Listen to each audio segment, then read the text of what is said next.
My hands were signing deployment orders for a battalion heading to Okinawa when my phone buzzed with a text from my sister Casey.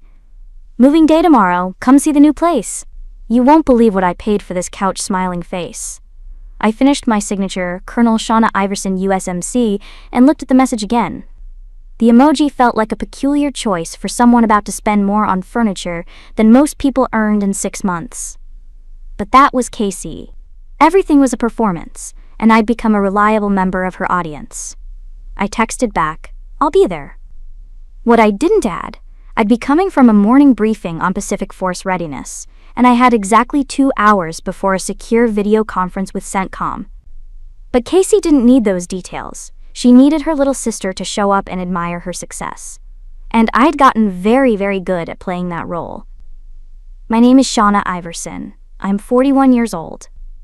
For the last 3 years, I've been a full-bird colonel in the United States Marine Corps, commanding logistics operations that move billions of dollars in equipment across 3 continents. My family thinks I work something with supplies at a military base. They think I live in a cramped duplex off post. They think my salary is probably okay for government work. I've never corrected them. There's an art to being underestimated, and I'd perfected it somewhere around year 7 of my career. At first, it was operational security. You don't advertise your rank when you're a female officer in certain overseas posts, but then it became something else. A game. A test. How long could I let them believe the lie? How much condescension could I endure before the truth became too heavy to hold? Turns out, quite a lot. Casey's new townhouse was in one of those aggressive suburban developments, where every unit looked identical except for the wreaths on the doors. She'd texted me the address 3 times, as if I were the kind of person who got lost easily. I parked my personal vehicle, a modest Honda, not the staff car I occasionally used, and walked up to find the front door propped open with a moving box. Inside was controlled chaos. 2 professional movers were navigating a massive sectional through the doorway, while Casey directed traffic with the intensity of an air traffic controller. She was in yoga pants and an oversized t-shirt, her hair in a messy ponytail, but somehow she still managed to look put together. That was Casey's gift. She made effort look effortless. "Shauna!" She waved me over without breaking eye contact with the movers. "Careful with that corner. That's Italian leather." I stepped inside.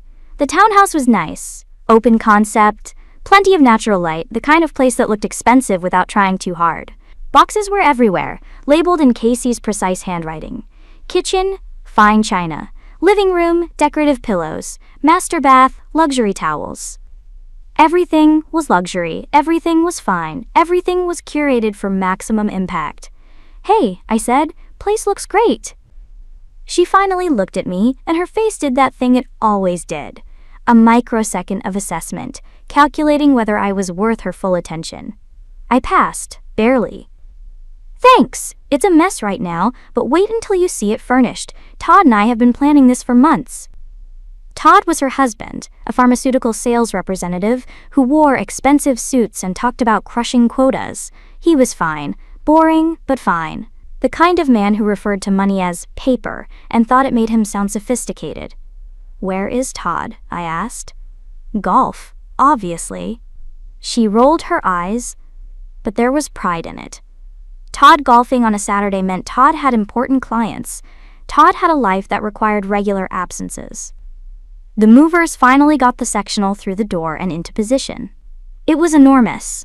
Easily 12 feet long, a deep cognac color that probably photographed beautifully. Casey circled it like a predator. "This is the centerpiece," she announced. "Custom order from a showroom in Milan. Took 4 months to arrive." "It's beautiful," I said, because it was. She ran her hand along the leather, her fingers catching the light. "Feel this." I touched it. Soft, expensive, the kind of leather that smelled like money.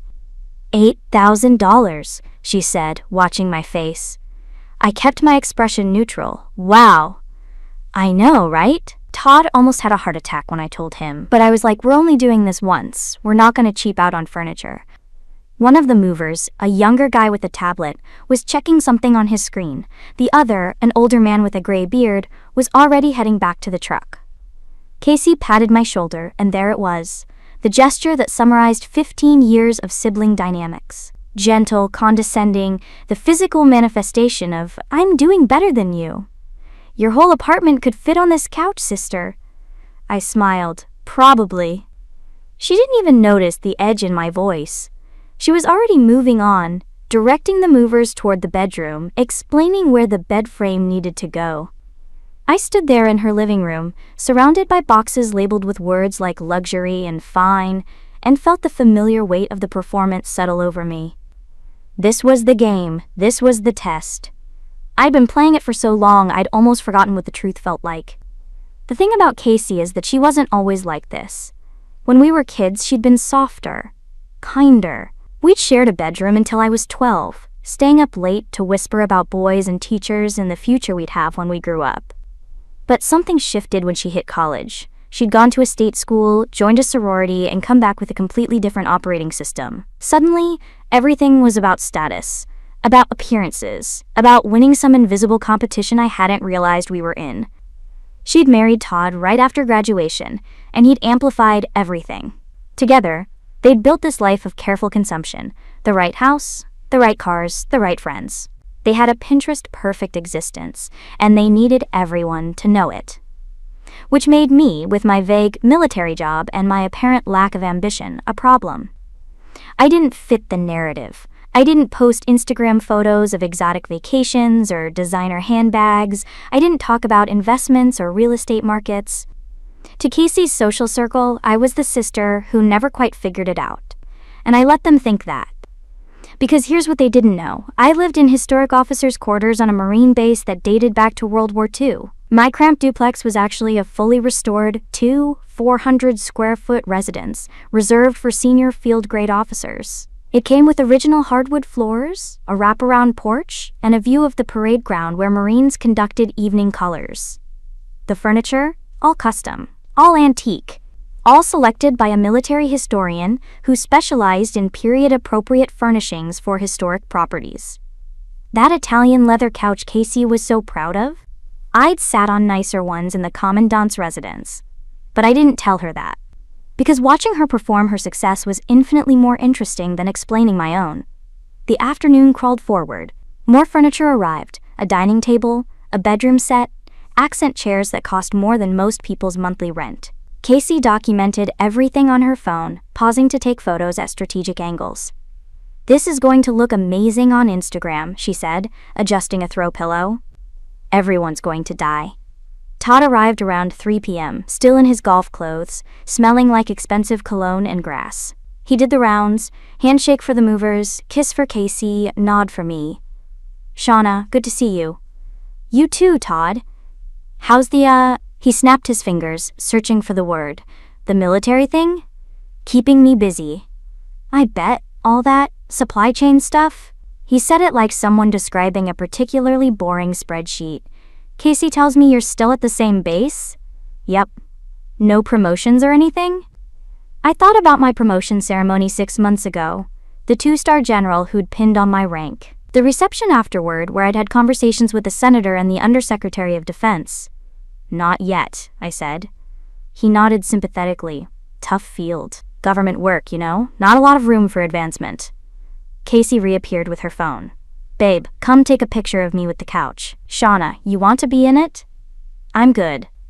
She posed, one leg tucked under her, hand on the armrest, casual smile that had probably taken 20 attempts to perfect. Todd took 15 photos from different angles while she adjusted her hair between shots. "Perfect," she declared, reviewing them. "Okay, now let's get one of both of us." "Shauna, seriously, get in here." Quote, I moved into frame. Casey wrapped an arm around my shoulders, pulling me close. "Smile!" I smiled. The camera clicked. The performance continued.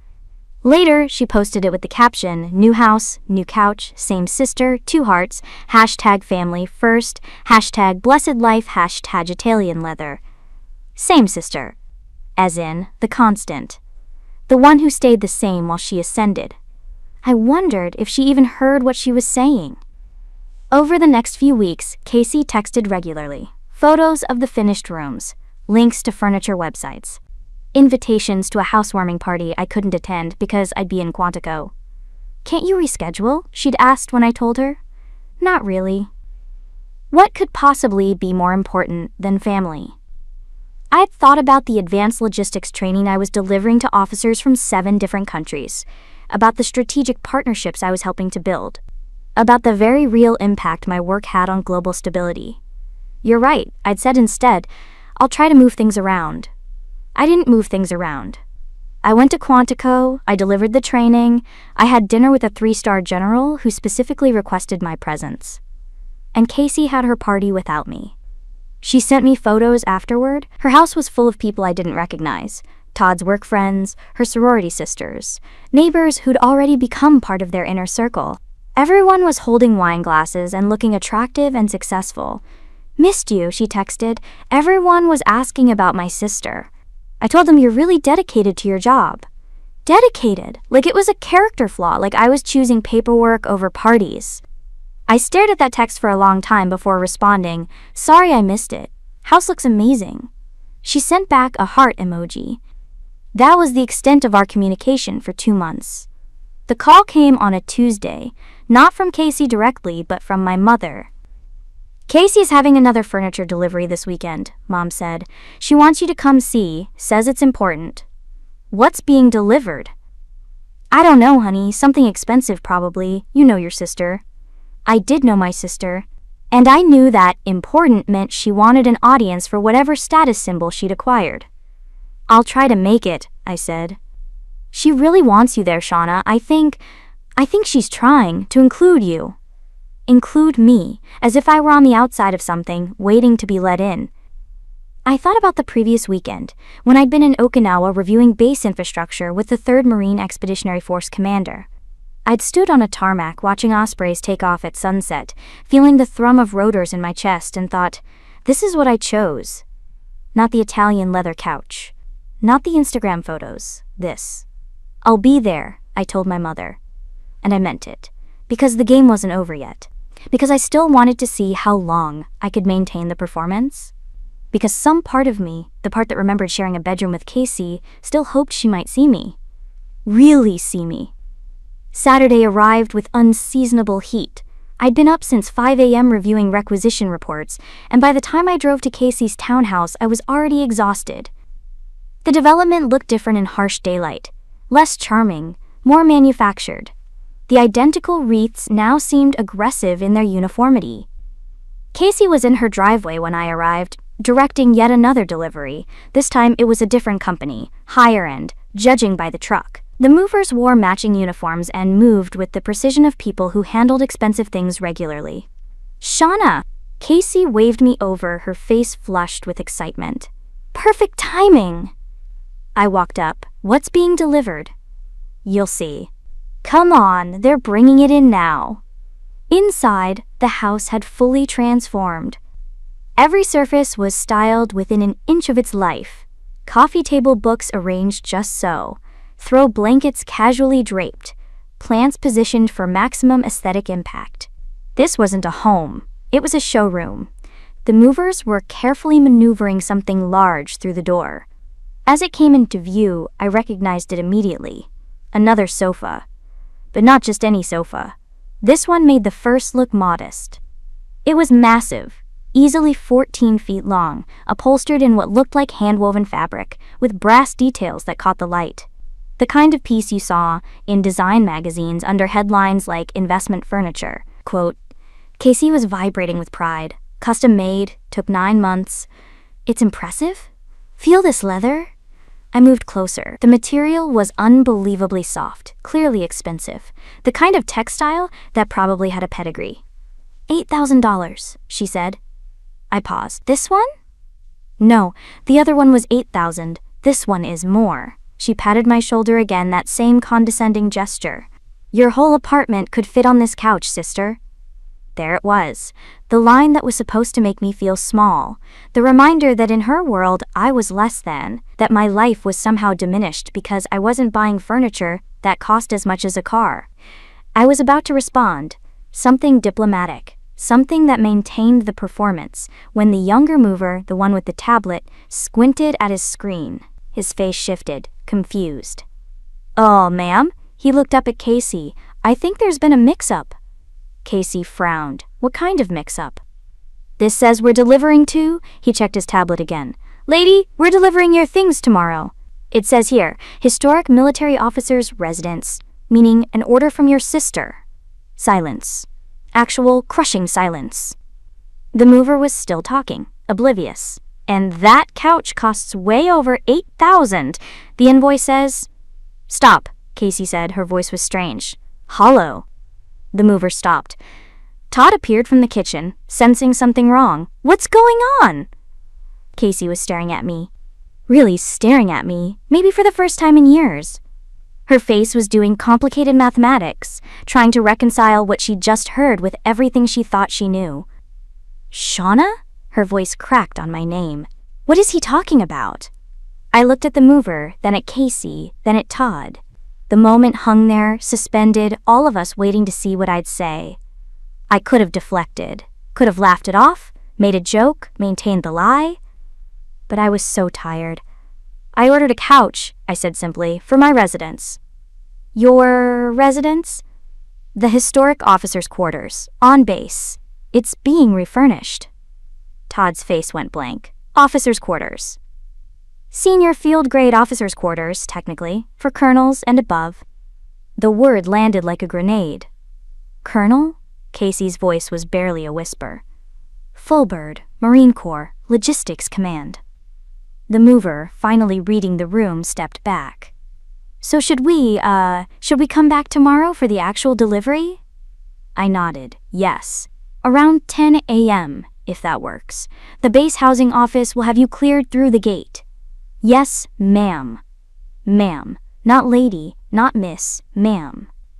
The respect in his voice echoed through Casey's perfectly styled living room. Todd found his voice first. You're Colonel? For 3 years. But you told us you worked in supplies. I do. I command supply operations across 3 continents. Logistics, equipment, strategic resource allocation. Casey's hands were shaking. The cramped duplex. You said you lived in a cramped duplex. You assumed I lived in a cramped duplex. I never actually said that. But you let us think. Yes. Why? That was the question, wasn't it? Why had I let them believe the lie? Why had I played the role of the disappointing sister for so many years? I thought about all the condescending comments, all the shoulder pats, all the assumptions about my failure, my limitations, my small life. Because it was easier, I said, than explaining something you weren't interested in understanding. The younger mover was inching toward the door. The older one was already outside. They wanted no part of whatever was happening here. Casey's face had gone through shock and was landing somewhere near shame. When you said you couldn't come to the housewarming, I was at Quantico, training officers from 7 countries. And last month, when you said you were busy, Okinawa, reviewing base infrastructure with the 3 MEF commander. Each revelation was another brick removed from the wall she'd built around her worldview. I could see it crumbling in real time, her entire understanding of our relationship disintegrating. Todd sat down heavily on their $8,000 couch. Jesus Christ. Casey's phone fell from her hand. It hit the hardwood floor with a crack. Screen first, the sound sharp and final. She didn't pick it up. Your whole apartment could fit on this couch, she whispered, repeating her own words back to herself. Oh my God. It's a good couch, I said. You should be proud of it. Don't, her voice broke. Don't be kind. Not after I've been. She couldn't finish the sentence. Couldn't articulate the years of casual cruelty disguised as concern. The shoulder pats and the Instagram captions and the assumption that I was less than. I picked up my bag. I should go. I have a briefing at 4 p.m. Wait. Casey grabbed my arm. Her grip was desperate. Shauna, I'm sorry. I'm so sorry. I didn't know. I know you didn't. That's the point. But if you'd just told me, would you have believed me? She opened her mouth, closed it, opened it again. We both knew the answer. I gently removed her hand from my arm. The couch really is beautiful. Enjoy it. I walked to the door. Behind me, I heard Todd say something to Casey, his voice low and urgent. I heard her start to cry. Not the pretty crying of someone posing for photos, but the ugly, gasping crying of someone whose world had just collapsed. Outside, the movers were securing their truck. The younger one saw me and straightened. "Ma'am, again, I'm really sorry about the confusion. I should have verified the address before." "It's fine," I said. "These things happen. For what it's worth, that residence you ordered for? I delivered to it once before. Beautiful place. Historic." "It is." "And the couch you ordered?" He grinned. "Way nicer than the one in there." I smiled. "I know." I drove back to base as the afternoon light turned golden. My phone buzzed multiple times. Texts from Casey, from Todd, probably from my mother, once news spread. I ignored them all. When I got home, I stood on my wraparound porch and looked out at the parade ground. Marines were conducting evening colors, the flag coming down as the bugler played. The sound carried across the grass, clear and beautiful. This was my life. Not the performance version I'd shown my family, but the real thing. The thing I'd built through 20 years of service, through deployments and training and endless dedication. And it was enough. More than enough. The next day, the movers arrived exactly at 10 a.m. They brought the couch, a custom piece upholstered in museum-quality fabric, designed specifically to complement the historic architecture of my residence. It cost significantly more than $8,000. It would outlast me and probably the next 3 officers who lived here. As they positioned it in my living room, the older mover whistled low. "Ma'am, if you don't mind me saying, this is one hell of a place." "Thank you." "How long you been here?" 3 years. "And before that?" "Okinawa, Germany, Camp Pendleton, Kuwait, various places." He nodded, understanding something. "Thank you for your service, Colonel. Thank you for delivering furniture with such care." After they left, I sat on my new couch and called my mother. She answered on the first ring. "Shauna, Casey told me," she said, "that I'm a colonel." "Yes." "Why didn't you tell us?" I thought about how to answer that. Thought about all the ways I could explain the game, the performance, the test. "Because you didn't ask," I said finally. "For 15 years, none of you asked what I actually did, you just assumed." Silence on the other end. "I'm sorry," my mother said quietly. "I know. Will you come to dinner? Let us try again." I looked around my living room, the original hardwood, the period fixtures, the view of the parade ground, my couch, my home, my life. "Maybe," I said. "Let me check."